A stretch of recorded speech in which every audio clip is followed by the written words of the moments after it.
신종호의 마켓뷰입니다. 그동안의 급락장세 힘드셨습니다. 그래도 전일부터 바닥잡기 국면에 들어선 것 같은 글로벌 증시인데요. 정말 바닥잡기를 하고 있는 건지 아니면 또 추가 하락이 나타날지 이분 모시고 자세한 투자 전략 짜보도록 하겠습니다. 황유현 신한투자증권 PWM 서울 파이낸스 센터 PB팀장 나와 있습니다. 안녕하세요. 네, 안녕하십니까. 네, 지금 더 리테일 현장에서 참 어려운 시기를 네. 겪고 계실 텐데 또 이게 어렵다라고만 보기에는 또 시장이라는 건 항상 변화가니까요. 네. 일단 오늘의 주제부터 보면서 여러 얘기를 좀 나눠보도록 하겠습니다. 오늘의 주제는 이제 악재 소용돌이 오늘 하루 남았습니다. 10월. 우리가 굳이 의미를 부여하자면 오늘 좀 많은 이 10월의 네. 악재를 다 좀 소화하고 내일부터는 또 새로운 11월, 네. 12월의 연말을 좀 준비하는 그런 기간으로도 좀 삼았으면 좋겠다라는 생각을 하고 있는데 네네.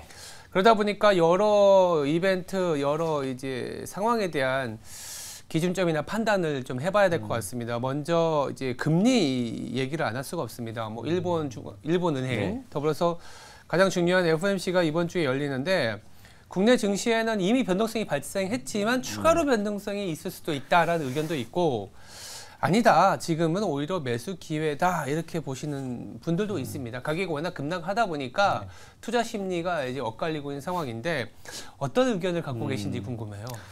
뭐 9월 마지막 날에도 빨리 9월 지나가라 그랬던 것 같은데 그러니까요. 특히 10월 마지막 날에도 결국 또 빨리 10월 지나고 마지막 날 이렇게 네. 되는 것 같습니다. 근데 우리 최근 한 제가 5년, 6년 정도 통계를 내보면 항상 9월 달, 10월 달에는 항상 우리나라도 우리나라지만 한 대외적으로도 이벤트들이 좀 사실 많이 있었습니다. 많았죠. 2020년 이제 코로나 특수를 제외하면 항상 연말에는 사실 쉽지 않은 시장이었었고 네. 특히나 한국 주식시장 같은 경우에는 9월달 이제 추석 연휴들이 지나고 나서 이제 뭐 대주주 양도소득세 이슈라던가 여러 가지 수급들이 이제 조금 어느 정도 매도는 멈추더라도 매수를 안 하는 분위기가 조금 분위기가 연출되다 보니까 네. 최근에 우리나라 주식시장도 이제 금리 이제 매수 거래대가 많이 줄어들었잖아요. 그렇죠. 많이 그런 게 결국은 이제 매수 심리가 좀 많이 줄어들었다는 얘기가 되는 것 같고요. 상황이 이렇고 다만 통상 이제 이 정도 하락이 나오면 항상 10에서 15% 많으면 20%까지도 항상 반등이 나왔던 것 같아요. 그래서 그렇죠. 10월 달에 그래도 좀 줄인다고 많이 이제 좀 고객님들하고 많이 이제 줄여놨는데 이제 예. 그래서 이제 그 자금을 좀 써야 되는데 또 막상 주가가 빠지면 사실 쓰지 못하거든요. 떨어질 때는 계속 떨어질 것 같아서. 근데 기계적으로 지금은 조금은 매수 뭐 싸다 비싸다 그런 의견들이 많이 있지만 예. 지금은 저는 좀 매수를 해야 되는 의견이 일단은 더 여기서 떨어지더라도 일단은 해볼 만한 구간에 왔다라 일단 생각은 하고 있고요. 네, 네. 말씀하셨던 대로 지금 대외 변수가 결국 금리라고 생각을 하고 있습니다. 예. 결국은 수급 이슈를 제외한다라고 보면 수급 이슈 뭐 반대 매매라던가 여러 가지 신용장고라던가 이런 부분들이 마무리됐기 때문에 이제 결국은 남은 거는 전쟁하고 결국 금리 변수인데 사실 지금 러시아 우크라이나 전쟁도 사실 마무리되지 않았잖아요. 그렇죠. 그 전쟁 사실 엄청난 인플레이션을 뭐 좀 영향이 있긴 했지만 결과론적으로는 주식시장에 엄청난 영향을 미치진 않았습니다. 네. 그러니까 그렇기 때문에 지금 하고 있는 전쟁도 이란의 확전이라던가 또 세계대전으로의 확전으로에 대한 생각을 배제하고 본다라고 하면 사실 전쟁에 대한 변수는 사실 크게 뭐 그걸 아이디어 얻어서 방산주를 매매하는 정도, 그 정도를 활용하는 정도는 하겠지만 네. 주식시장을 끌어내리는 재료는 아닌 것 같다라는 생각이 좀 들고요. 네. 결국은 금리인 것 같아요. 금리인 것 같은데 지금 이제 미국 국채 수익률이 5%가 넘잖아요. 맞습니다. 그리고 거기다 리스크 프리미엄을 생각해 보면 네. 지금 주식시장에서 요구되는 요구 수익률은 연으로 10% 이상이 나와야 되는 네. 거죠. 그러면 사실 개인 투자자나 거액 자산가들 입장에서는 굳이 뭐 내가 주식을 해서 이 주식으로 연으로 10% 이상 무조건 먹을 수 있어? 라는 생각이 들지 않으면 채권을 사도 사실 충분한 시장입니다. 맞아요. 네, 그렇다 보니까 이런 부분이 해소되기 전까지는 주식시장의 매기가 사실 돌기는 어렵다. 결국은 키는 금리다인데 금리. 오늘 이제 국채 맞아요. 발행도 그랬고 네. 이제 앞으로 나올 연준 위원들 내일 이제 모레 있을 이제 코멘트들이나 이제 FOMC 이후에 금리 결정이 나고 나서 여기서 과연 금리를 더 올릴 거냐 아니면 이제 좀 유지한 상태로 갈 거냐 좀 확률은 낮지만 인하에 대한 기대가 있느냐 이제 그 상태가 될 것 같은데 이 부분들이 해소되기 전까지는 주식시장이 크게 반등하기는 어렵다라는 생각이 좀 들고 있습니다. 그렇기 때문에 미국 이제 미국 금리가 이제 금리 상승을 멈추고 이제 그 금리 상태로 높은 상태를 유지했던 기간이 평균 10달 정도로 제가 알고 있거든요. 그러면 내년 사실 상반기까지는 시장에 대한 기대보다는 결국 종목에 대한 기대로 앞으로 더더욱 우리 이 좀 어려운 시장을 좀 헤쳐나가야 되지 않을까 그 생각을 좀 하고 있습니다. 네. 일단 우리가 뭐 하나하나 꼽으면 이제는 악재들을 대부분의 투자자들이 5개 이상은 다 꼽을 것 같아요. 그렇습니다. 그래서 그만큼 시장은 크게 그리고 상당히 좀 저평가 국면에 들어섰다라고도 볼 수 있고 금리가 워낙 높기 때문에 시장에 들어오기가 좀 어렵지만 또 금리 자체도 너무 높은 수준이라서 금리를 사면서 이제 시장이 안정이 되는 부분도 그렇죠. 있을 것 같아요. 네. 저도 최근에 30년째 네. ETF를 좀 많이 네. 제 상황에서는 좀 많이 사놨어요. 금리가 좀 떨어져야 될 텐데 그렇죠. 손실이 발생하면 맞습니다. 네. 진행하기가 힘들 수도 있는데. 근데 이제 이런 상황에서 자 우리가 가격은 그래 이제 바닥을 잡아가는 것 같았을 때 이제 상승에 대한 기대 내지는 턴어라운드에 대한 기대를 많이 하지 않습니까? 네. 그랬을 때 우리나라는 또 공교롭게도 내일이 1일인데 우리는 항상 1일에는 전 세계에서 주목하는 경제 지표인 우리나라 수출입 데이터가 아침 9시 정도에 나옵니다. 네, 수출입 데이터 경우에 따라서는 내일 나오는 거는 명목적으로는 플러스 전환이 될 수도 있다. 맞습니다. 전년 대비로. 맞습니다. 그렇게 보면 우리나라 공교롭게도 시장에 좀 약간 이제 바닥을 잡는 맞습니다. 국면이기 때문에 약간 그 달래주는 성격일 수도 있는데 어떻게 보세요? 이제 사실 제가 신입사원 때 가장 먼저 배웠던 게 뭐냐면 한국 주가 지수는 수출입 동향하고 이제 동행한다. 네, 지금도 그렇습니다. 동행하고 네, 앞으로도 지금은 그럴 것 같아요. 앞으로도 그럴 것 같습니다. 네, 네. 네, 결국은 이제 동행한다는 게 우리가 사실 반도체에 대한 기대를 많이 하고 있잖아요. 그런 부분들인데 아까 잠깐 뭐 악재 5개 정도 막 누구나 말씀하실 네. 수 있을 거라 얘기했잖아요.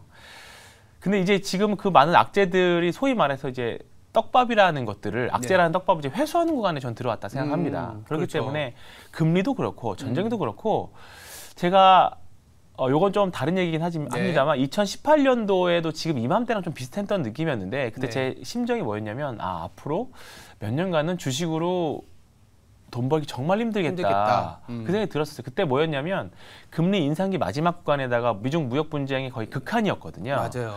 그래서 2018년도 10월 달 주가 흐름을 보시면 코스닥이 그때도 25% 정도 빠졌습니다. 급락했었죠. 네. 그때 당시에도 이제 코스닥 지수 25% 빠졌기 때문에 종목들이 뭐 대부분 30에서 50%까지 반토막씩 났었죠. 근데 기가 막히게도 그때 있었던 악재들이 11월, 12월 그리고 내년까지 그 2019년까지 가면서 악재들이 다 회수가 됐어요. 그러면서 지수가 한 15%에서 20% 반등했거든요. 맞습니다. 그래서 2019년도 보면 생각보다 주가 지수는 별로 빠지진 않았습니다. 그러면서 이제 2020년을 코로나 시기를 맞이했던 거거든요.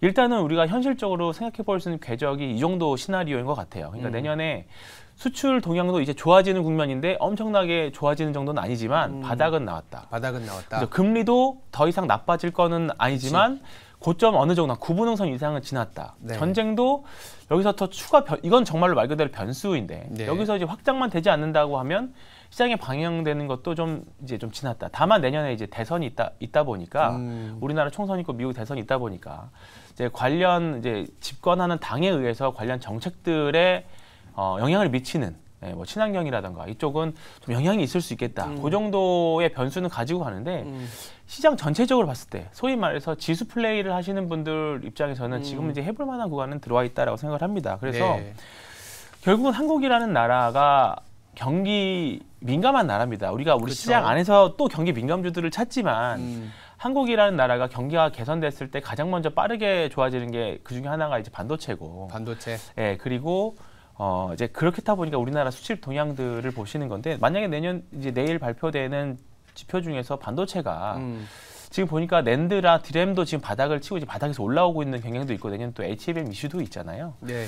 일단 뭐 이 동향대로 주가가 갈지는 모르겠습니다만 된다라고 하면 일단은 외국인들이 그동안 계속 매도해왔던 것들은 조금 줄일 수 있지 않을까라는 생각이 좀 듭니다. 여전히 우리나라 온기로는 올해 노로는 순매수기는 하거든요. 네. 그렇기 때문에 그 매수 기조를 조금 뭐 올해 여름 들어서 주어왔던 매수 기조를 이제 좀 계속 매도를 해왔잖아요. 근데 이제 다시 한번 들어올 수 있는 구간 충분히 환율까지 생각해 본다라고 하면 충분히 생각 조금은 해볼 만한 구간 아닌가 일단은 생각하고 있습니다. 네. 뭐 시장은 항상 이제 역사가 뭐 똑같은 형태로 반복이 되지는 않지만 네. 비슷한 라인, 비슷한 맞습니다. 리듬으로 가는데 2018년에서 19년 넘어가는 그 과정, 뭐 저도 기억이 나지만 연준이 이제 그때도 금리를 올리다가 멈추고 주가 부러졌었는데 되려 다들 이제 시장을 떠나야 된다 할 때 리바운드가 강하게 맞습니다. 나왔었던 네. 지금도 어떻게 보면 그런 네. 구간일 수 있고 뭐 내일 뭐 수출이든 FOMC든 아니면 미국의 국채 발행이라는 이슈를 소화하면서 반등이 나올 텐데 결국은 자 여기서 반등이 나온다라는 거는 아까 처음에 말씀하셨던 매도 압력은 개인들이 크진 않을 수 있지만 매수는 좀 꺼려한다. 맞습니다. 근데 기관은 또 크게 10년 전에 비해서 지금은 상당히 이제 반토막이 난 상황이고 결국 또 외국인이 들어와 줘야 네, 될 것 맞습니다. 같은데 아까 반도체 얘기도 해주셨지만 우리나라는 또 반도체가 회복이 되면 외국인들의 순매수 압력, 그러니까 이제 상당히 시장을 들어올리긴 하는데 외국인들이 사둘까? 아니면 외국인들이 언제 돌아올까? 돌아오려면 그렇죠. 어떤 조건이 필요할까? 그렇죠. 이게 참 궁금해요. 일단은 외국인들이 언제 돌아올지에 대한 예측은 사실 좀 쉽지는 않습니다. 네. 그래서 우리 개인 투자자들이 대응하는 건 결국은 지난주에도 한번 센 반등이 있었지만 이거는 찐 반등이 아니다라고 아니었다. 했던 게 외국인들이 결국은 선물에서만 플레이하고 현물을 사지 않았기 사진 때문에 않았죠. 네. 바닥 확인을 한 번 더 해야 된다라는 구간을 사실 거쳤던 거고요. 이번에도 여실히 좀 증명이 됐습니다. 결국은 항상 반등의 조건은 V자 반등이 나오려면 결국 외국인들이 현물에서 한 뭐 최소한 7천억, 8천억 또는 조 단위 이상은 조단위 이상. 선물에서 사줘야 뭔가 이제 바닥에 대한 시그널들이 나오는 거고 네. 이제 그런 부분들 따라가게 되는 건데요. 결국은 이제 금리 지금 환율 같은 경우에는 외국인들 입장에서는 한국 주식 사면 사실 이제 환차 이익도 기대할 수 있는 그렇죠. 상황이죠. 1,300원 중반인데. 그렇죠. 네. 그러니까 이제 결국은 금리가 언젠지는 모르지만 언젠가 다시 좀 내려올 거고 네. 그러면 우리나라 환율도 이제 원달러 환율도 조금은 다시 예전대로 1,200원대로 내려간다라고 하면 외국인들 입장에서는 지금 환율 환차 이익도 한 10% 이상도 한번 기대해 볼 수 있는 구간입니다. 그러면 이제 언제 주식을 살 거냐인데 결국은 앞서 말씀드렸던 금리에 대한 부분들이 될 거고요. 네. 그거를 사실 쉽게 예측을 해서 들어가기보다는 네. 예측을 해서 들어가기보다는 외국인들이 사는 거를 좀 현물에서 강력하게 좀 살 때 따라 들어가시는 길을 이제 조금 권해드리는 저는 이제 생각이고요. 네.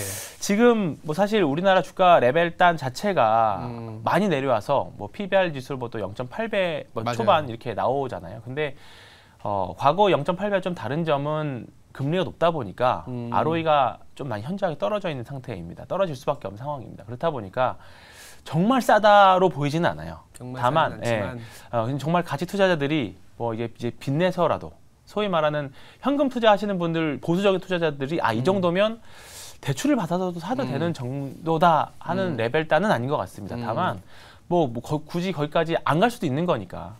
다만 이제 가격적으로는 많이 싸졌기 때문에 몇몇 종목들은 이제 해봐도 이제 충분히 더 밀리더라도 해봐도 되는 구간은 충분히 들어왔다고 생각합니다. 그래서 이제 추세 추종자라고 하면 여전히 주식 비중을 높이시는 구간은 아닌 것 같고 다만 이제 모아가는 분들은 모아가는 이제 분할로는 접근을 해봐도 되는 구간 같습니다. 네. 다만 이제 외국인들이 올해 6월 중순 이후에 한 8조 정도 팔았고요. 네. 다만 이제 올해 연초 대비는 여전히 매수 중인데 사실 올해 여름에 2차 전지에서 한 10조 팔았습니다. 네, 그렇기 때문에 삼성전자는 오히려 2조를 매수를 했고 그러니까 지금 섹터 안에서 외국인들의 매수가 굉장히 좀 엇갈리는 상황인 거죠. 그러니까 사실 이 부분이 삼성전자나 하이닉스하고 매수하는 부분들이 내년에 대한 힌트를 일단은 내년에 무조건 반도체가 좋습니다라기보다 사실 힌트를 계속 이쪽에서밖에 지금 눈앞에 보이는 게 사실 이거밖에 없다 보니까 감히 내년에 어떤 섹터가 주도주가 될지에 대해서는 솔직히 지금은 모르겠어요. 지금 모르죠. 그냥 튀어나가는 게 분명히 주도주가 될 건데 네. 아직 튀어나가는 게 없다 보니까 그렇죠. 주도주를 판단하기는 좀 판단하기 이르다라는 거고 다만 네. 수급적인 요인을 봤을 때는 확률적으로 반도체가 가장 확률이 높지 않을까 생각하는데 다만 우려스러운 거는 제가 생각나는 게 2017년도 보면 그때는 삼성전자 하이닉스만 움직였었거든요. 그때 맞아요. 당시에는 반도체 소부장들도 움직이지 않았어요. 그때 당시에 하이닉스 한 2배 반 정도 올랐고 삼성전자 2배 정도 올랐던 거 기억이 나거든요. 그때 네. 당시에 제가 많이 들었던 그 질문이 뭐였냐면 지수는 이렇게 좋은데 왜 종목들은 이렇게 안 가냐. 네. 네, 그 질문을 제일 많이 받았던 걸로 2017년도에 기억이 납니다. 그래서 만약에 내년에 우리나라가 지금 내년에 뭐 어쨌든 좋아지는 걸로 수치들은 전망이 되고 있는데 쏠림 수급 현상이 올해 상반기 2차전지 쏠렸던 것처럼 내년 상반기에도 너무 큰 종목으로 쏠릴까 봐 사실 그런 리스크는 조금은 계속 생각을 염두에 두고는 있습니다. 말씀 주신 것 중에 여러 가지 힌트가 있었는데 아직은 주도주가 뭐가 될지 모르는 상황이라서 바닥에서 모아가는 구간이다라는 얘기를 좀 주셨고 저도 비슷한 생각인 게 이제 금리도 뭐 어느 정도 이제 좀 소위 말하는 가격도 금리의 가격 즉 수익률이 좀 바닥을 잡고 수익률이 고점에서 좀 내려오고 수출도 바닥을 잡고 이랬을 때 우리가 또 백투더 베이식 하면은 아무 그 실적 얘기를 나올 거고 그러니까 내년에 대한 실적에 대한 생각의 차이에서 주도주에 대한 생각 내지는 시장에 대한 생각들이 많아질 것 같습니다. 감히 생각해 보면 어떤 게 있을까요? 내년에 이제 실적이 좀 좋아질 만한 섹터 미리 한번 생각을 해봐야 될 것 같거든요. 어떤 게 있을까요? 일단 내년에 우리나라 전체적으로 EPS가 한 50% 올라간다라고는 지금 추정치들이 나오고 있는데 아마 그건 좀 하향 조정될 것 같아요. 무조건 하향 조정이 되겠죠. 다만 이 부분에 대해서는 아직 물음표가 있는 상황이고 4분기 실적이라던가 내년 이제 1, 2월 갔을 때나 정말 이제 좀 뚜껑을 열어봐야 조금 그게 된 것 같은데 어쨌든 기존은 올해보다는 좋아지는 건 맞잖아요. 그러면 결국은 반도체가 될 것 같고 반도체. 앞서서 말씀드렸던 그 좀 약간 방송에 나왔던 이제 석유 이제 관광 쪽 다만 이제 중국인 관광객들하고 호텔 신라는 이제 조금 다르게 봐야 될 것 같아요. 그러니까 중국인들이 옛날 2014년, 15년 한류 열풍 불었을 때에 지금 그때 좋았던 종목들하고 지금 종목들은 확실히 다르거든요. 다만 내년에도 관광객들은 2014, 15년 들어왔던 관광객들보다 더 많은 관광객들이 월 단위로 들어올 걸 예상을 하고 있습니다. 다만 그때와 달라진 점은 그때 당시에는 중국인 관광객들이 주로였다면 이제는 관광객 국가들이 굉장히 다양해집니다. 맞아요. 예, 뭐 그동안에 이제 K-팝도 그렇고 이제 한류 이제 한국 문화들이 굉장히 좀 다양해지면서 이제 국가들이 굉장히 다양해집니다. 결국은 이제 수혜를 받을 수 있는 거는 면세점 하고 있는 업체들, 뭐 카지노 업체들, 뭐 이런 쪽이 되지 않을까. 일단 그렇게 생각을 좀 약간 무조건 리오픈이라 볼 게 아니라 조금 범위를 좀 줄여서 봐야 되지 않을까 좀 생각을 하고 있고요. 그다음에 좀 싼 주식들은 이제 오늘 좀 올랐던 석유화학들, 석화. 예, 이제 근데 어제 좀 올랐던. 근데 과거처럼 중국이 경기 부양책 쓰면 석유화학 오릅니다. 이런 개념은 좀 아닌 것 같고 일단은 많이 싸졌기 때문에 오르는 정도만 일단 판단을 하고 있지만 예, 이런 싼 종목들에서는 이렇게 좀 보시면 될 것 같고 다만 지금 뭐 여러 가지 종목들 말씀드렸지만 아직까지는 모든 종목들 중에서 추세를 만들어낸 종목들이 사실 많이 없어요. 일부 지금 화장품 일부 종목들하고 실적 좋아지는 몇몇 종목들인데 항상 추세가 좋은 종목들이 항상 100에서 150개 정도 항상 제 추리보험 나왔는데 지금 한 30개에서 50개도 안 나오고 있거든요. 그러니까 지금 굉장히 시장 자체가 비추세인 종목이기 때문에 10월, 11월까지는 일단은 뭐 과감한 매매보다는 일단은 지키는 전략 또는 수익이 나면 좀 챙겨가는 전략들로 좀 대응하시다가 올 연말쯤 가서 우리 12월 달 되면 또 대주주 양도세 이슈 때문에 또 매기가 확실히 좀 줄거든요. 그때쯤 되면 지금보다는 추정치들이라던가 내년 주도주에 대한 힌트들이 좀 나올 거라고 봅니다. 그래서 그때 가서 다시 한번 조금 이제 내년에는 이 종목 이쪽 섹터 가지고 한번 해봐야겠다 하는 걸 한번 더 추려보시면 좋을 것 같습니다.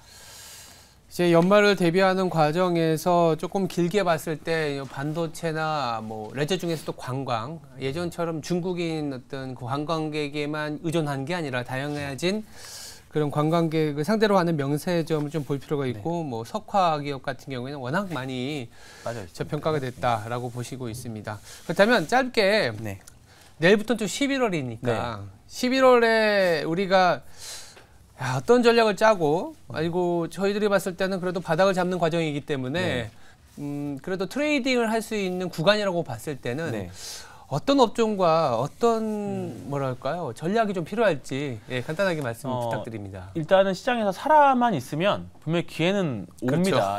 다만 이제 우리가 시장에서 퇴출되는 건 대부분 무리한 레버리지 때문이거든요. 맞아요. 근데 지금 반대매매라던가 또 신용 잔고의 축소폭을 보면 이제 그런 극단적인 구간을 좀 지나간 것 같아요. 그래서 뭐 당장 오늘부터라도 11월 굳이 딱 경계설 지을 필요 없이 해보셔도 저는 될 거라고 생각을 하는데 일단은 과대 낙폭주들은 다 대부분 리바운딩이 주고 있거든요. 네. 최근에 보면 대형주들 중에서 삼성전기나 어제 실적 발표한 삼성 엔지니어링이라든가 LG전자도 그렇고 역배열에서 나오는 뭔가 이슈들은 대부분 매물을 다 불렀습니다. 근데 이런 부분들 보면 또 리바운딩이 나오거든요. 네.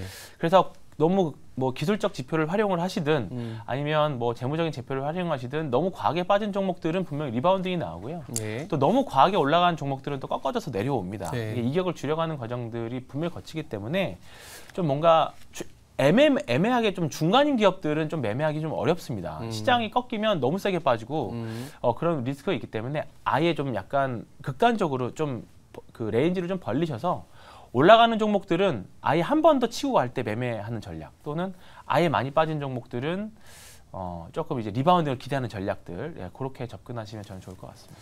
알겠습니다. 참 어떻게 보면 급락 장세가 연출되다 보니까 투심이 얼어붙고 지금이라도 도망가야 되는 거 아니냐라는 생각이 들지만 한편으로는 우리가 또 데이터로 접근해 보면 지금 와서 이제라도라는 거는 좀 아닌 것 같다. 맞습니다. 조금씩은 주식을 해볼 만한 시기나 가격은 됐다. 이렇게 또 정리를 해볼 수 있을 것 같습니다.